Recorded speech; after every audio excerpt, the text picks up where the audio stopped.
Olá pessoal, tudo bem com vocês? Espero que sim. Na aula de hoje nós daremos prosseguimento ao exame das disposições relacionadas à ação reivindicatória, o instrumento principal de tutela judicial do direito de propriedade. Na aula anterior nós tratamos dos pressupostos de admissibilidade da ação reivindicatória, que são aquelas condições especiais que a reivindicatória deve preencher para poder ser conhecida pelo mérito, por parte do Poder Judiciário. Hoje nós vamos prosseguir tratando de algumas outras características importantes da ação reivindicatória. Bem, para começar, é necessário dizer que a ação reivindicatória é uma ação imprescritível. E é imprescritível porque o direito de propriedade, que é o principal dos direitos reais, como visto lá no início do ano, tem por princípio a chamada perpetuidade. Ou seja, o direito de propriedade, como direito real, somente se extingue naqueles casos expressos pela lei, como na hipótese de uso capião, desapropriação, etc. Os direitos reais, nós vimos, não se perdem, não se extinguem pela falta de uso. Esta é a razão para a ação reivindicatória, destinada à tutela da propriedade, ser considerada imprescritível. Portanto, é possível que o proprietário que se vê privado da coisa e deseja reaver a sua posse correspondente, impetre, ajuize uma ação reivindicatória 30 anos depois de haver perdido o poder sobre o bem. A pretensão poderá ser conhecida pelo Poder Judiciário, porque a propriedade, em se tratando de um direito real, o principal deles, o direito real matriz, tem por característica a perpetuidade,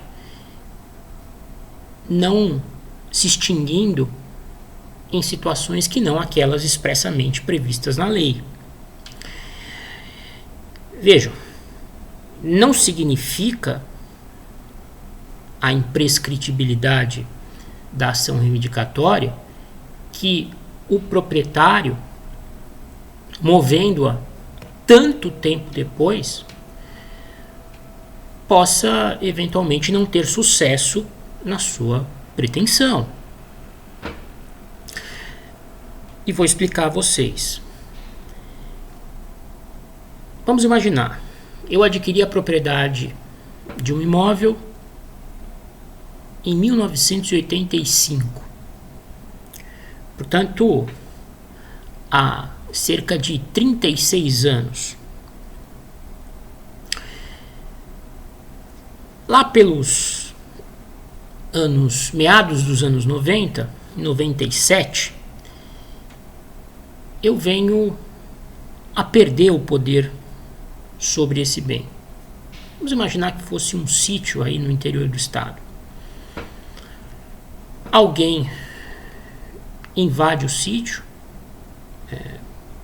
e ao invés de eu prontamente tomar alguma providência a fim de reaver a coisa, vou deixando o tempo passar. Agora em 2021, eu me lembro daquele sítio e resolvo tomar uma atitude, porque junto ao registro de imóveis eu continuo sendo o proprietário da coisa. Afinal, eu não transferi esse direito real ao longo desses anos todos a ninguém. Se existe alguém ocupando o sítio, o faz exclusivamente na condição de possuidor, jamais de proprietário. Bem, resolvo então promover uma ação reivindicatória contra quem está ocupando o sítio. O juiz poderá rejeitá-la de pronto sob a alegação de que operou-se a prescrição? Não, porque a propriedade ainda existe, ela não se extinguiu em função de não haver ocorrido qualquer das causas legais que operam a sua extinção. Entretanto, uma vez citado esse possuidor, esse réu da ação, ele poderá alegar em sua defesa uso capião. Ele poderá alegar para obstar a procedência da pretensão reivindicatória que já exerce posse sobre a coisa há mais de 15 anos, de maneira ininterrupta, e nunca sofreu qualquer espécie de oposição por parte de mim, do proprietário, autor da ação reivindicatória. Essa circunstância faz com que ele se torne titular da coisa pela via do uso capião. Ele afirma ao juiz: juiz, como eu estou na posse da coisa há mais de 15 anos, de maneira ininterrupta e sem sofrer oposição, eu reuni todos os requisitos necessários à aquisição da própria coisa pela uso capião. Logo, se eu adquirir a coisa pela uso capião, ele não pode, como proprietário, reavê-la de mim, porque ele perdeu a propriedade para mim. Eu adquiri a propriedade via uso capião. Se o juiz da reivindicatória entender que restaram configurados todos os requisitos necessários à ocorrência da uso capião, evidentemente que o proprietário, nesse caso, não terá sucesso na sua pretensão de reaver a coisa. Então, notem, só há uma chance do réu da ação reivindicatória, conhecida pelo mérito, opor-se com sucesso à pretensão do autor proprietário. A chance de sucesso é alegar e conseguir demonstrar o preenchimento dos requisitos necessários a uso capião da coisa. Provando o preenchimento dos requisitos necessários a uso capião da coisa, em qualquer das modalidades previstas pelo nosso ordenamento, e nós vamos examiná-las no próximo semestre, o réu da ação terá sucesso em sua defesa. A configuração da uso capião é causa que extingue o direito do autor reaver a coisa. A uso capião, reconhecida na fundamentação da sentença, impede a procedência da ação da reivindicatória, porque a uso capião faz surgir em favor do réu um direito real de idêntico conteúdo posterior ao do autor sobre a mesma coisa. Com a uso capião, o réu torna-se dono da coisa. Ele adquire a propriedade sobre aquele bem em função do exercício continuado, sem oposição e sem interrupção, da posse. Esta é a única chance do réu da ação reivindicatória conseguir sucesso pelo mérito. Evidentemente que o réu, numa ação reivindicatória, pode, na sua contestação, alegar outras matérias.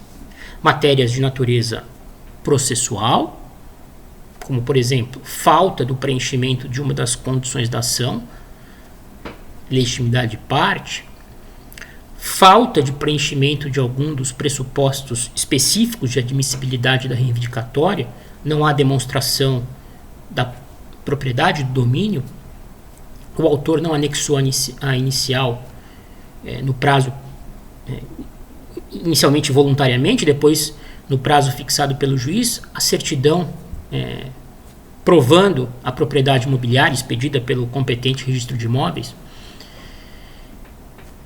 Essas matérias de cunho processual, elas podem evidentemente ser alegadas e levar a ação reivindicatória à extinção sem resolução do mérito.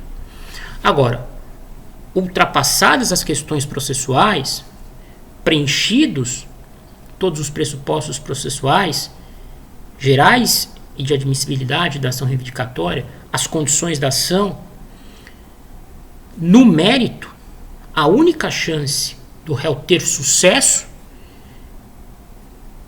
o que implicará a rejeição da pretensão deduzida na inicial pelo autor, é demonstrar ao juiz que preenche todos os requisitos necessários a uso capião.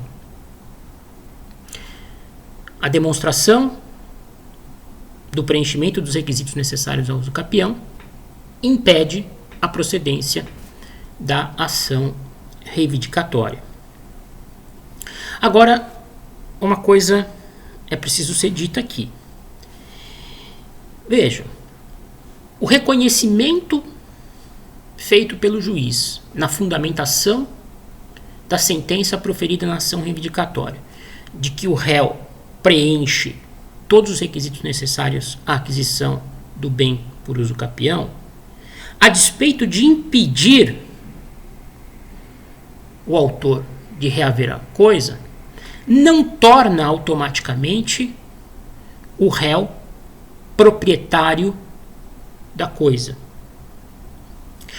Para obter o reconhecimento da aquisição da propriedade, direito real de natureza erga omnes, contra todos da coletividade, será necessário que o réu promova uma ação de uso capião. Trata-se de uma ação de rito especial, um procedimento diferenciado, no qual não apenas o proprietário será chamado a compor o polo passivo, como também todos os confrontantes do imóvel, todos os titulares de imóveis que confrontem uma área a ser usucapida. Todas as fazendas serão intimadas para participar dessa ação de rito especial e manifestar algum interesse no imóvel. E ainda será expedido um edital convocando todo e qualquer interessado em eventualmente se opor à pretensão do autor do pedido de uso capião. Então vejam, a uso capião reconhecida na ação reivindicatória não torna o réu automaticamente proprietário da coisa. Ela apenas serve como impedimento à procedência do pedido do autor.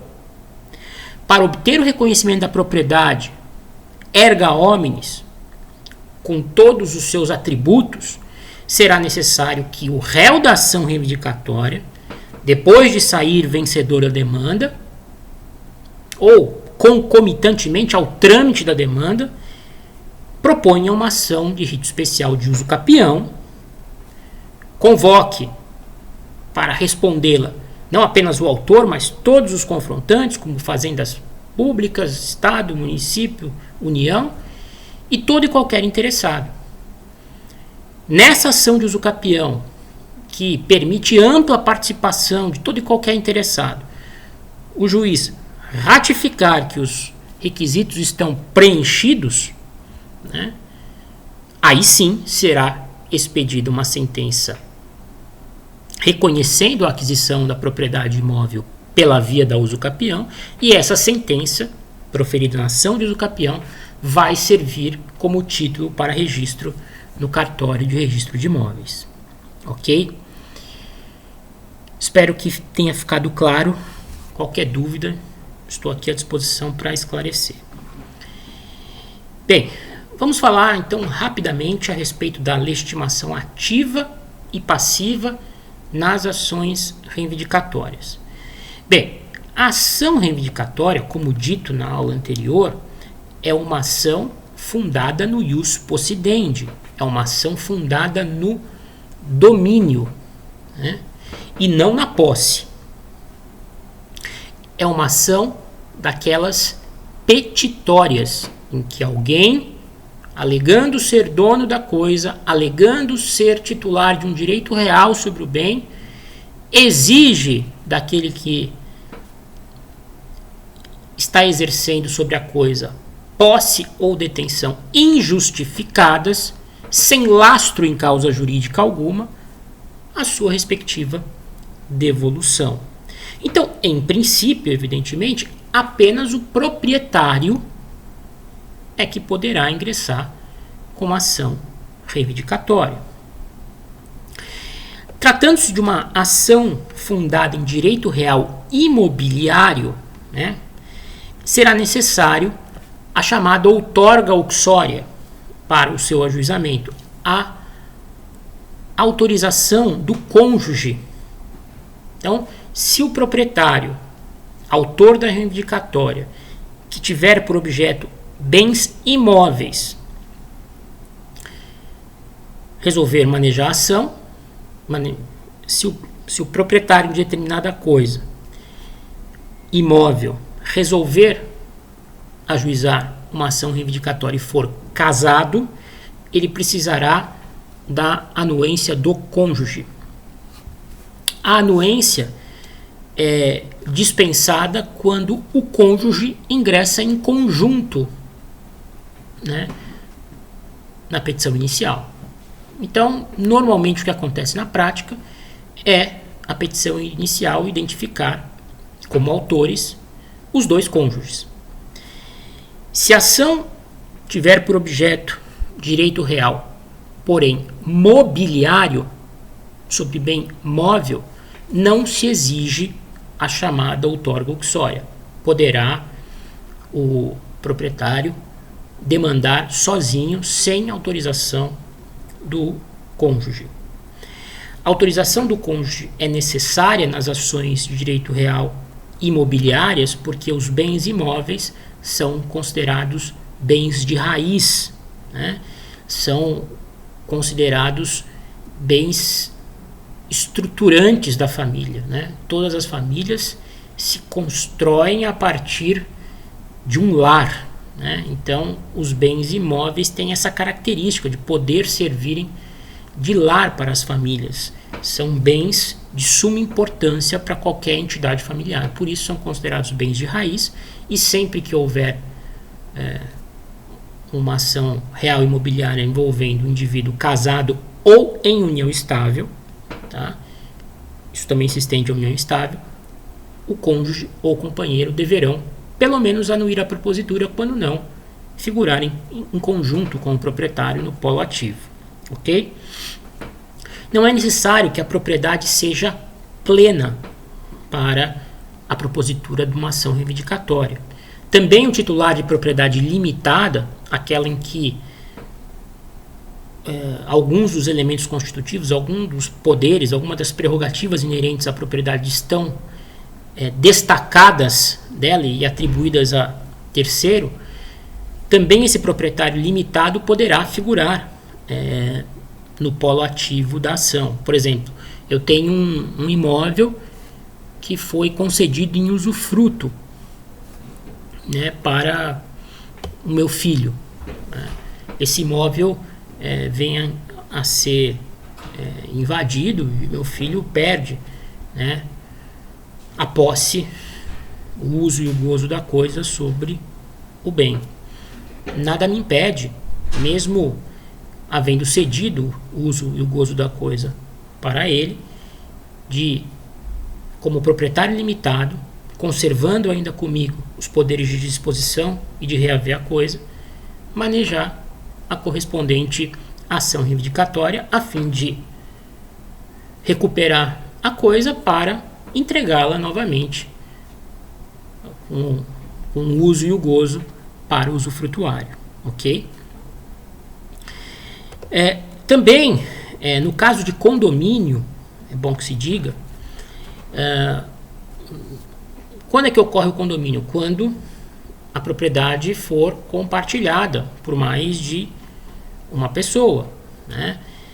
Duas pessoas detém sobre a mesma coisa direitos reais de conteúdo distinto, né? 3 irmãos que herdam a casa do pai falecido, cada um terá direito a uma fração de 1/3 ideal sobre a coisa. No caso de existir condomínio, o artigo 1314 do Código Civil, que nós estudaremos no semestre que vem, admite que apenas um dos condôminos promova a ação reivindicatória, agindo não apenas no seu interesse próprio, mas também visando proteger o interesse dos demais condôminos, né? A legislação, artigo 1314 do Código Civil, confere legitimação extraordinária para o condômino propor ação reivindicatória a fim de reaver a coisa que lhe foi esbulhada, agindo não apenas na defesa dos seus próprios interesses, mas também na defesa dos interesses dos demais condôminos, né? Aqui existe expressa autorização para que o condômino postule em nome próprio a defesa de direitos alheios, no caso, os direitos que são dos demais condôminos, tá?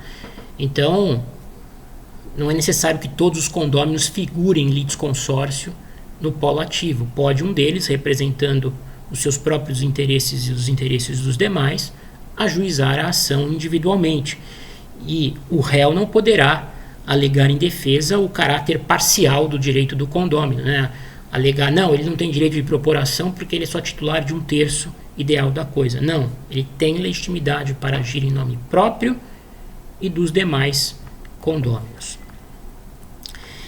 Também é possível, né, que os herdeiros ajuizem a ação reivindicatória, visando defender o ius possidendi que lhes foi transmitido pelo falecido, né?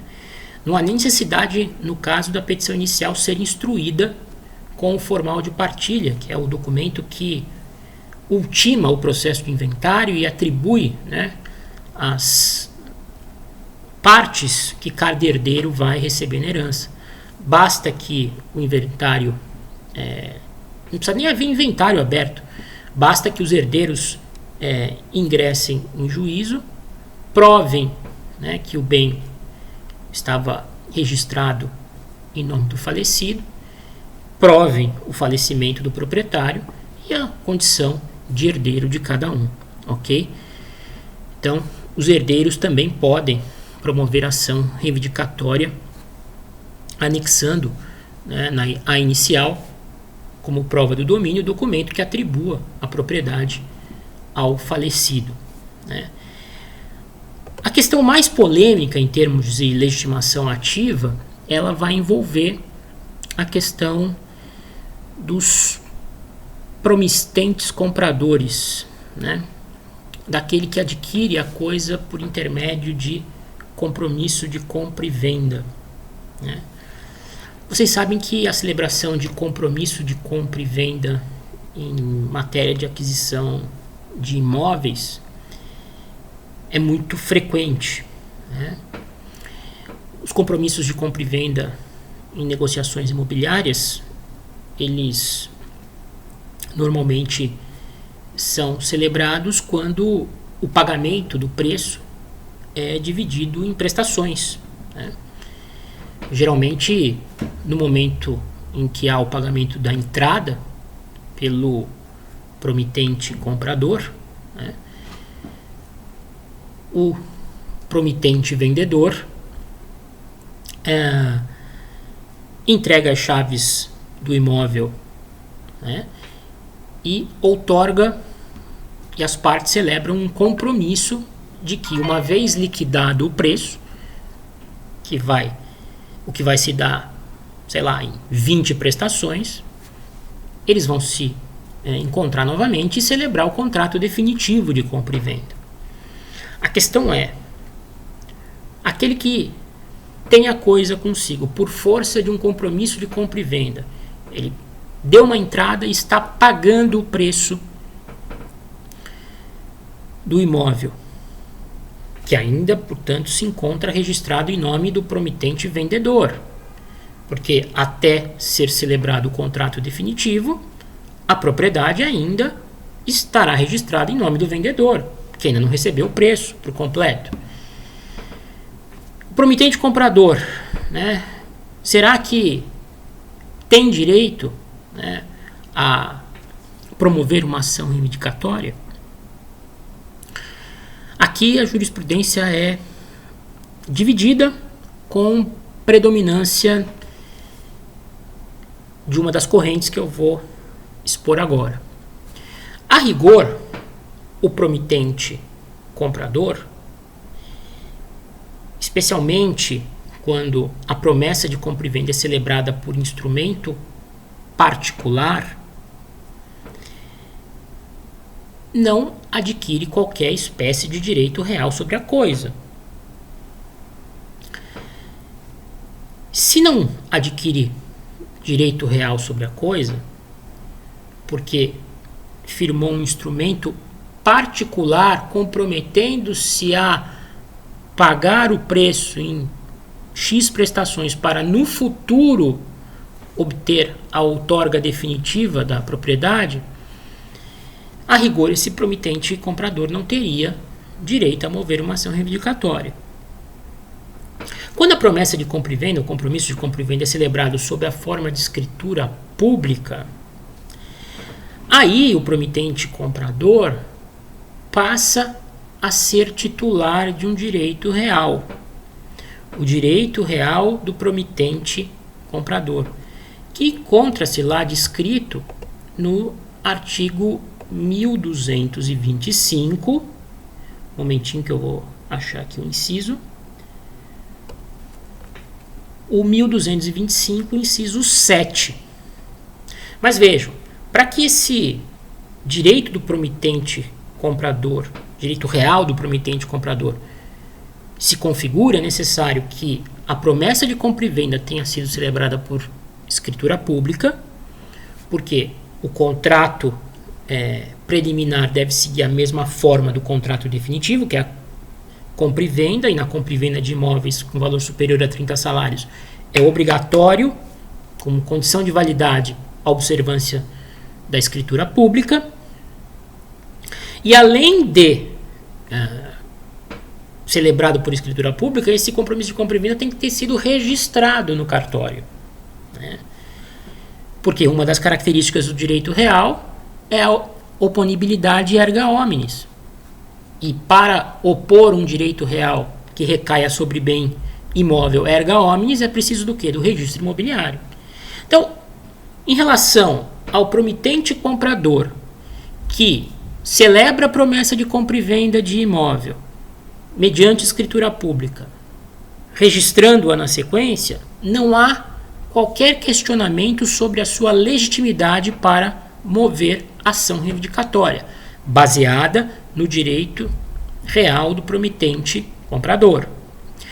O problema recai sobre o promitente comprador que celebrou a promessa de compra e venda mediante instrumento particular e que, por ser instrumento particular, não pode ser registrado no cartório de registro de imóveis.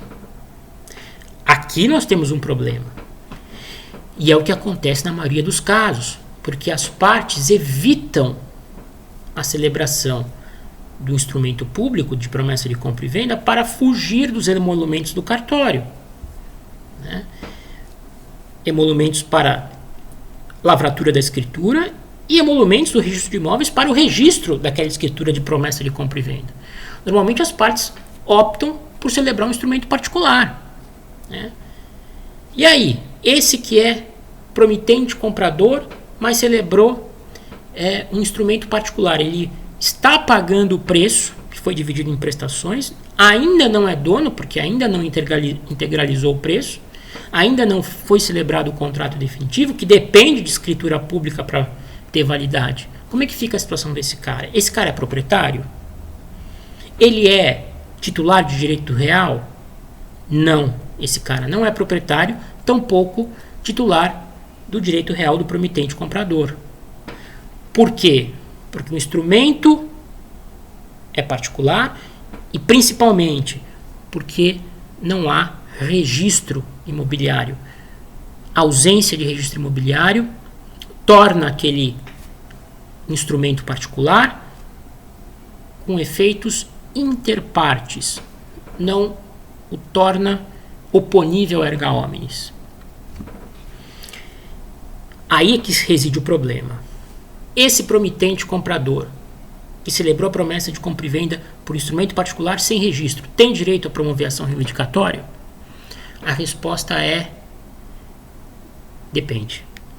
Não é depende. A resposta é existem duas correntes. Há uma corrente mais rigorosa, mais apegada ao texto da lei, que sustenta que, se não há direito real de propriedade ou do promitente comprador, regularmente constituído, não há direito à propositura de ação reivindicatória. Porque se o cara não tem ius possidendi, não pode mover uma ação cujo pressuposto de admissibilidade é a prova do ius possidendi. Parece bem razoável e bem lógico. No entanto, considerando que a praxe nas relações jurídicas no Brasil tem sempre um viés informal, ao longo do tempo formou-se uma corrente jurisprudencial que hoje é dominante, no sentido de que o titular de compromisso particular de compra e venda, mesmo esse compromisso de compra e venda não possuindo qualquer espécie de registro, é legitimado para a propositura da ação reivindicatória. Ele tem a expectativa legítima de se tornar dono da coisa e por isso já pode tomar as providências judiciais para a proteção dessa expectativa de direito. Particularmente, eu desaprovo essa corrente que considera possível o promitente comprador de instrumento particular sem registro parte legítima para a propositura da ação reivindicatória. Mas essa é a corrente prevalente, né? Inclusive no âmbito do STJ. Então não há muito o que discutir. Eu não consigo, sinceramente, explicar a vocês como se construiu isso, né? Assim, sem recorrer a esses argumentos históricos, a praxe.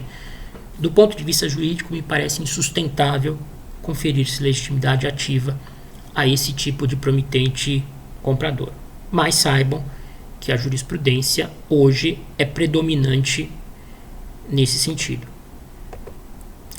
Bem, no próximo vídeo nós falamos sobre a legitimação passiva e ainda outros detalhes importantes da reivindicatória.